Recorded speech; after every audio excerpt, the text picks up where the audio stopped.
Hello, Dave. Good morning. How are you? I'm good, man. Coming to you from downtown Chicago right now. Excellent. And are you out in the Love suburbs? love the map of the city in the back there. It's looking good. Yep, I'm right Yeah, about here, I think. nice. Are you out in the suburbs today? Out in the burbs today, Cool. living the suburban dream, which is not all the time, but Yeah. Well, uh, Dave, just give us a quick, just 75,000 foot view, real quick, of what your experience is like. Because I know you're doing a lot of different things, and mm. I'd be curious. Just give us an idea of what's your experience. Yeah. So I started in ministry a long time ago in student ministries in California, and then I came to the hallowed halls of the Moody Bible Institute and got a degree. Then I went back into student ministries. And then I went to work for Nike, Nike Corporate in Beaverton, and worked there for a number of years outside the world of ministry, but felt really called back into it, which was an interesting experience to have the choice of doing something different or coming back. And I chose to come back. And then I went to a church in Texas, outside of Houston, Texas, where I was. It was a young church. I became their first like full-time student ministries pastor. Then I became the pastor of creative development. So I oversaw communication and worship planning, and then I became their executive pastor. I was there for 10 years. And then moved here to Chicago to a church in the suburbs of Chicago. I came as the executive pastor, and then about 6 or 7 years into that time, I became the co-lead pastor as Wow. a part of a transition process for the senior pastor who had been there for a really long time. And stayed there for 12 years. And just recently, this summer, left that to do full time coaching and development work with churches and not for profits. Wow. Yeah. So, and I met you during your Parkview years, and Hmm. the way we met is that, and I think, well, you do coaching sessions called life Hmm. plans, and you do that through Yeah, the that's right. Ashland group, right? And Yeah, you took me through a exactly. life plan. It's like basically a 2 day intensive where you basically just like dump out everything in your life that's happened, and you kind of just helps you kind of get recentered on what matters, what's your passion, what's your mission in life, and helps give you some direction of, okay, this is where I'm heading, this is where I'm going to go. And I know that it was a huge thing for me, a very pivotal moment for me. And that's how we met. You did my life plan. We spent 2 days Yeah, that's together, right. and Yeah. you know more about me than most people. Yeah, and we've been friends ever since. And you mentioned that I was a part of your wedding, and I've been a part of you and your growing family's life for a long time. And I'm grateful that you took a risk on me in those 2 days, and I'm glad it was beneficial for you. Oh, it was incredible. And I will just pause just to say that if any worship leader is watching this and you've heard about life plans or you're interested in that, I would definitely highly recommend Dave. Go to the Ashland group. We can talk about links and stuff later, but look up Dave and do a life plan with him because it was incredible. Yeah. Thank you. Um, so I, you were pastor at Parkview, and I led worship Hmm. there a few times. So we've kind of also Yeah. worked together in that, like we've worked together in the Sunday morning setting as well, which is interesting. Like Hmm. you've been the pastor, I've been the worship leader, and I thought this interview would be really interesting because usually I'm interviewing worship leaders on this show, and this is the first time I've interviewed a senior pastor. And I thought, or a pastor, somebody who's been in a pastor position. I thought this would be such a good way to get just an idea of insight of what what a senior pastor is thinking, about worship and worship. Like, what are some things that worship leaders need to know from a senior pastor's perspective? And one of my questions, the first question I think we should start with is, what should worship leaders know about the senior pastor? What is it about the senior pastor that worship leaders don't know, maybe don't realize? Yeah, that's a great question. I've worked with a lot of worship leaders over the years. I would say some I led well, some I maybe didn't lead as well. And I think what I would want a worship leader to know about the senior pastor or the lead pastor is they also have that every 7 day churn of trying to create something. And they have to go into a dark space and a quiet space and write something um, about God's word that's is fresh and relevant, and they have to do that every 7 days as well. And so I think I would want a worship leader to know that we also have that Mm. creative process, and there's a churn to that, and there's an exhaustion to that, and there's a um, is this fresh, and is this going to hit anyone in a way that's going to make a difference in their life?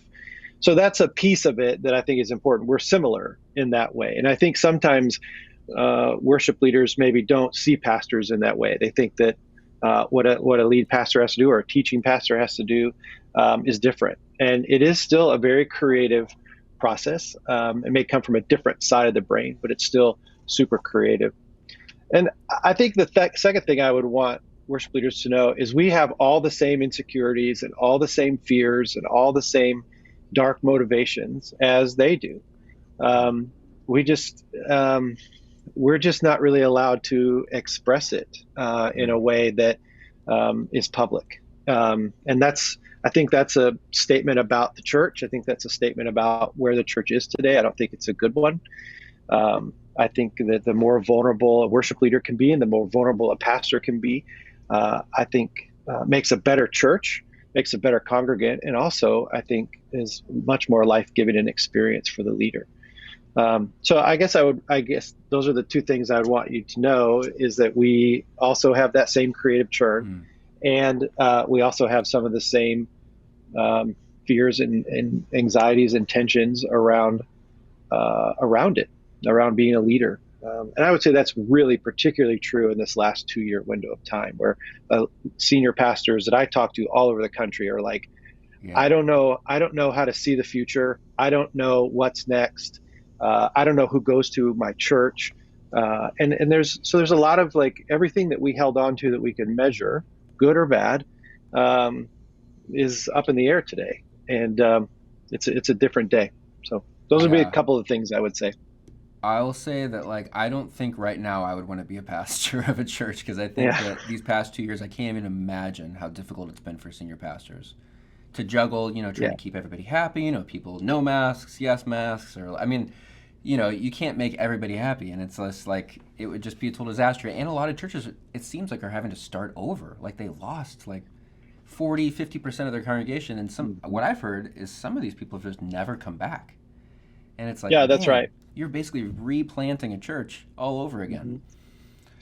Mhm. In a different way with different metrics with a different motivation, but with a greater sense of burden because Yeah. a church plant you now maybe have a giant building or you have a building or you have staff and you have to repurpose all of those things in this new day. And one of the things that I've been talking about with leaders is just getting rid of all pre-COVID metrics and just starting with a clean slate. Mm. Like, let's not compare those numbers to where we are today. Those Yeah. were back in the day, and that's a different day. Yeah. And let's start fresh and reimagine. It's And like AD and BC. Now it's just like yeah, pre-COVID, right. after COVID. Yeah, yeah, that's right. And that's super scary. I mean, I want to acknowledge that that's a very scary. On top of that, you have this shifting dynamic in the context of church, right? I mean, this evangelical sort of structure of church is also a very real and growing understanding of church, expression of church. So, Yeah, it's good to hear. That we're similar in that same insecurities, and I think if anything too, senior pastors are carrying a much heavier load too, because maybe not just you're not just working on a sermon, but you're having to also deal with people and organizational issues and staff issues and all sorts of things. But I think also even like you mentioned the dark motives, and I think every worship leader listening to this knows what that means, because I think we all internally struggle with these like insecurities of like, it's hard to be on stage in front of a bunch of people and feeling like you have to perform and you almost feel like you need like their attention or you need their applause, and I think mhm. that it's kind of good to know that we're in the same boat in that. Like it's a struggle. It's Yeah, hard to like hold those two things. And also the yeah, writing a it really sermon. is. Yeah. The writing a sermon thing is interesting because worship leaders I think have it easy in that we're just playing songs that have already been written. It'd be like if Mm, you could just re-preach sermons that you preached a year ago. where you're having to write Yeah, original content every single 7 days. yeah. I mean, yes, but I think also the worship leader has a unique set of pressures in that um, no one on staff or in leadership is necessarily going to critique a legitimately crafted message. You're just going to get emails from people and who are going to say, I didn't like that or I didn't like this, which a worship leader would get. But a worship leader also has this added pressure of trying to please a senior pastor or adhere to a vision, or you have to also have critiques from within the staff or other people that are in leadership within the church. So it's a little different in that, and it's a I have also been around senior pastors who have been highly with a high feedback culture, who have been very critical at times of their worship leader, and I can't imagine what that is actually like. I don't necessarily have that experience, so maybe on some degree it's a little harder for a senior pastor, but I also think there's a different level of critique placed on a worship leader that Yeah. maybe the lead pastor doesn't experience. Yeah. Man, that's a really good perspective. That there are more similarities than differences, because I think sometimes we can think that it's two, like, hey, we're in two totally different camps. We're just both on Sunday morning stage, but there are a lot of similarities there. I've actually never thought about that. Mm-hmm. What what do you think should the relationship look like between the senior pastor and the worship leader? Like, what should that look like? Do they? Because every church does this differently. Do you think they need to communicate a lot? Like, should the worship leader be reporting to the senior pastor, or is that not even necessary? Yeah, in terms of reporting, relationship and reporting structure to me are two different dynamics. How the reporting structure works is less important to me. More the relationship is, I think, really important. I think the triangle between a lead pastor, an executive pastor, if there is one, and a worship pastor or leader, that's really a very important relationship and one that should be cultivated and developed. If you don't like hanging out with your lead pastor, or your lead pastor doesn't like hanging out with you, that's a problem, Yeah. and one that you should look at and honestly evaluate. I'm not saying that there has to be a family kind of relationship or we hang out every Friday or every Saturday or whatever. But I'm saying if you can't get together and just be together um, and Hmm. talk about things that are church related and maybe even things that are not church related, if that's not working, then I would definitely focus on that, because there has to be a sort of a symbiotic experience between those two people. And then if there is an executive pastor, I would say that's the third part of that triangle. Those three relationships have to be pretty tight.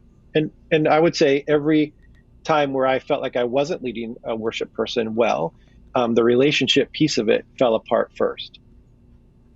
So interesting. And what is the first thing you would do if you noticed that there was a deterioration in that relationship? Yeah, I think I would lean in and try to find out why. And I pause because, again, I don't know that I've done this perfectly over the years. Um, and I've made a lot of mistakes in this particular area. But I think I would really want to get to the core of whatever the distance or the tension or the friction is. I would want to find out where that wound was. I would want to have a clearing conversation where we cleared that up and we talked about it. I think the hard part is that in this work, we have this you're either for me or you're against me mindset. And I think there is a middle ground to that. That on any given day, there's a flex in that relationship where it may feel like I'm not for you, but that's because I'm for the 200 other things that are happening within the body of believers that have gathered. And there may be times where I feel where the worship leader may feel like their lead pastor is 100% for them, and they should realize that that's coming potentially at the cost of being for other things that are around them. Um, so, to go back to what you said earlier, there are just on the lead pastor's plate are a lot of different expectations and things they have to keep their minds on. Sometimes it's not always the ministry happening around worship, um, but the relationship should be tight so that what is happening on stage um, feels real. It is real and is genuine.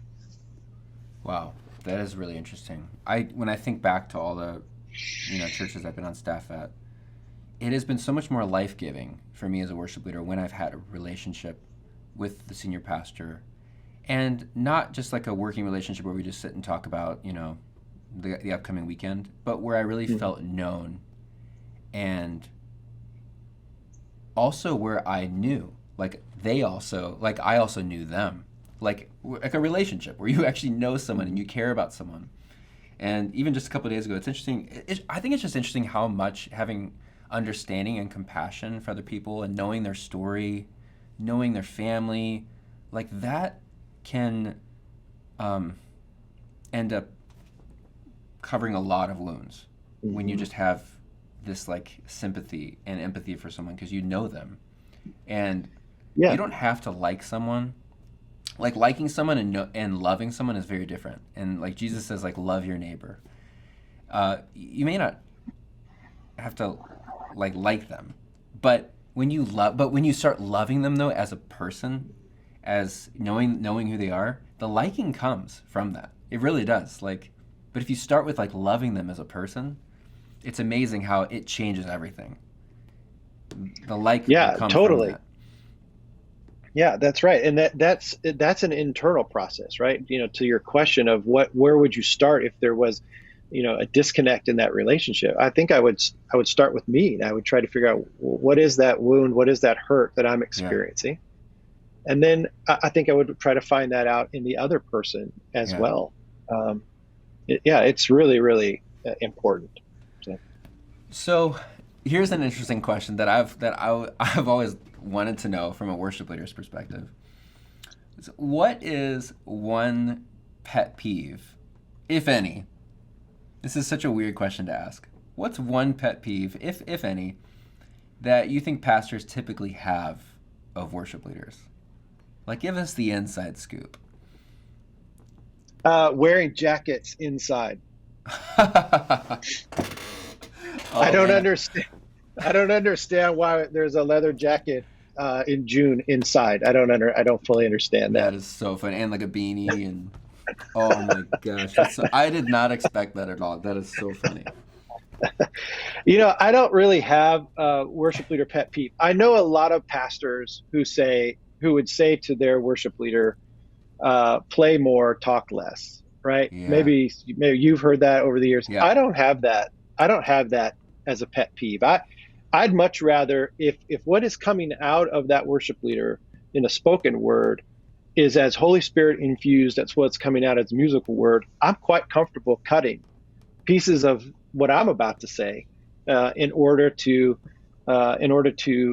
make the service fit in whatever time frame it needs to fit in.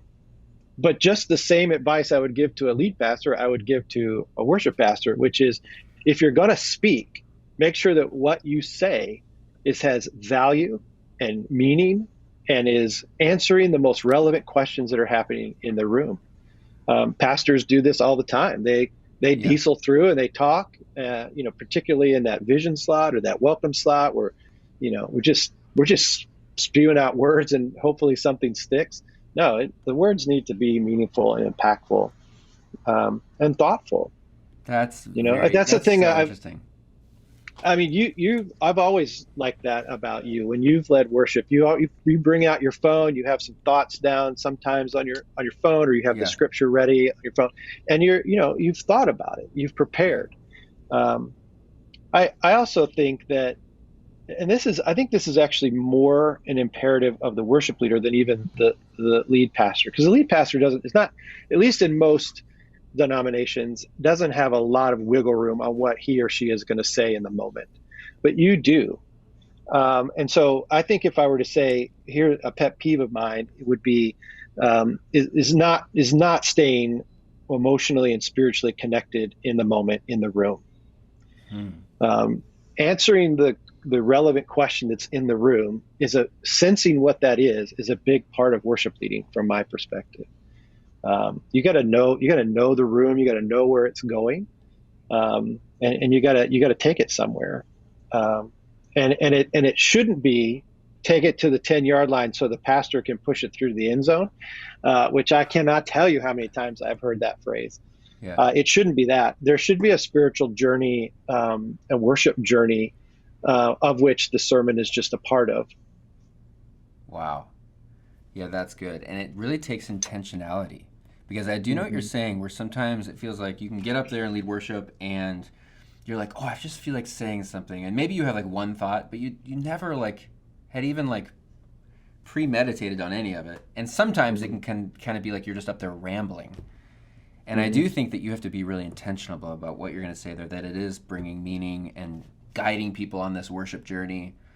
One of the pastors I used to work with used to say that the worship was like the preaching is like the final song in the set in a way, that the worship should be like leading Hmm. right up to like bam, like the sermon's the final song in the set.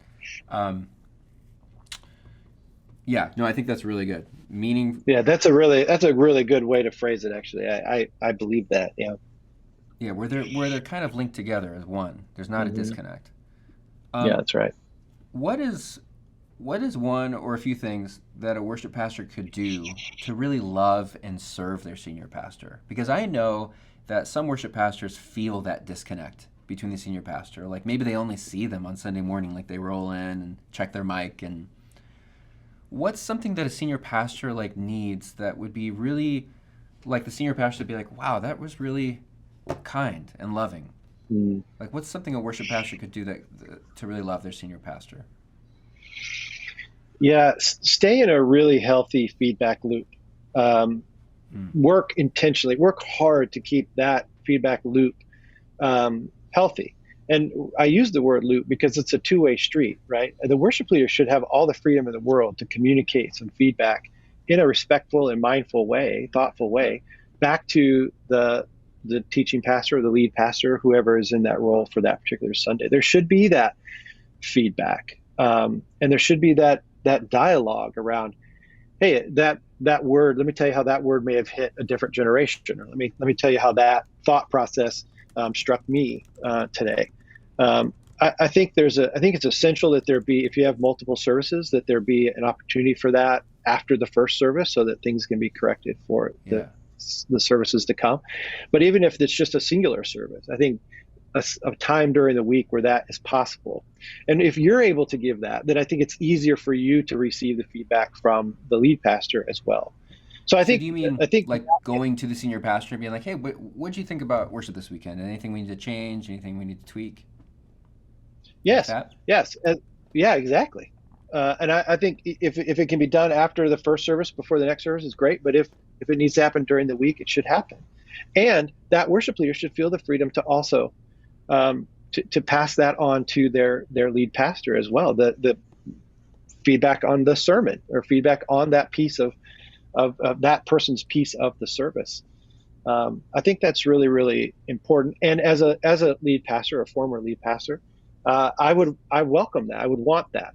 I have asked for that in the past.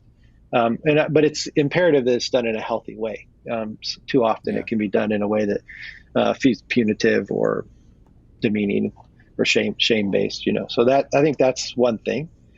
Um, I think another thing is to not forget about the lead pastor. Right, there are moments in which the band has done their rehearsal, sound check is over, and then everyone just sort of vacates the stage, and the lead pastor is there going, am I supposed to test something now? Is there anyone here that wants to connect with me, or make sure I'm okay? So make sure that the lead pastor feels included in the team Yeah. instead of just an outsider to that mix. That's a great tip. That's a really great tip because I could totally see how that could happen. Like the band, I've been there for sure when that's happened. When the band just like is done the sound check and then we like peace out and go eat breakfast in the green room and the senior pastor's out Right. there all alone. And I could totally Yeah, see it. It could be that's as right. easy as the worship. It could be as easy as the worship leader just being like in the mic, in front of in the whole room with the band, be like, hey, you guys, all right, we're done with the band sound check, and then just communicating right to the senior pastor, be like, hey, Dave, so now's your chance. Let's go ahead and check your mic and make sure you're set up for success, and even Yeah. just a And do you need simple anything from acknowledgement like us? that. Is there Yeah, anything from the team's perspective that you might need for us? Right. Like, yeah, the opportunity to say, I'm a little nervous about this thing I'm going to say, Yeah. halfway through, or I'd really like some musical reinforcement at this point at the end. And, a Yeah. lot of pastors put that in their notes, but sometimes pastors are fearful to actually make a request of the team in that way, especially in the moment, because the Holy Spirit's still working on a teaching pastor, right up until the end of the first time they give that message. Yeah. And so things change. Yeah. That's so good. So really just communication is key. Hmm. Just be communicating. Don't Yeah. just do your role and then leave, but like see it as a team effort. What Yeah. about sermons as far as do I know a lot of times worship leaders it means a lot when a senior pastor comes up to them afterwards and be like, hey, that was a great set, like great job leading or whatever. I know that means a lot. Does it also Mm-hmm. mean a lot to you if the worship pastor comes to you and be like, hey, that was a really solid sermon? Or Yeah. yeah. Absolutely. And even going a step further to say, this is where it connected with me. Yeah. I mean, authentically, it has to be Yeah. authentic, but yeah, for sure. Yeah, it's funny even asking that question. It just seems like an obvious answer. Like, of course, we should be encouraging one another. But I think it can be But forgotten. there's a comfortability actually that sets in that relationship because you're doing basically the same thing over and over again every Yeah, 7 days.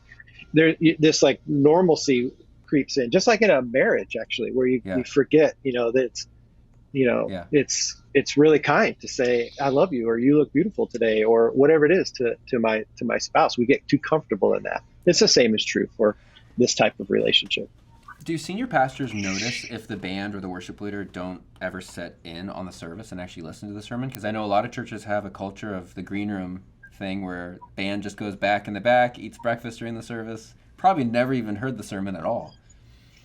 Do senior We pastors notice notice. that? Oh, for sure, we And do you notice. think it's But a problem? um, a lot of green rooms are wired so they can listen. I'm Yeah, sure they're intently back there taking notes every time, in the green room. yeah, Um, I tell you what matters more to, at least it would to me, what matters more, not that you're sitting there listening intently to my message, but that you're out in the lobby or patio or whatever it may be, greeting people. mm, yeah, That's way more important. You got to get out of the green room and touch people, yeah. or you're a performer. Yeah, and that is a game changer. And it also takes worship leading to that level because when people know you, they'll follow you way better. Like if you expect to be followed when you're leading worship, then I think it's a huge thing to actually then be known, and so you're not just a performer like you just said. Yeah, Wow. and actually, there's a lot of forgiveness. Like Yeah.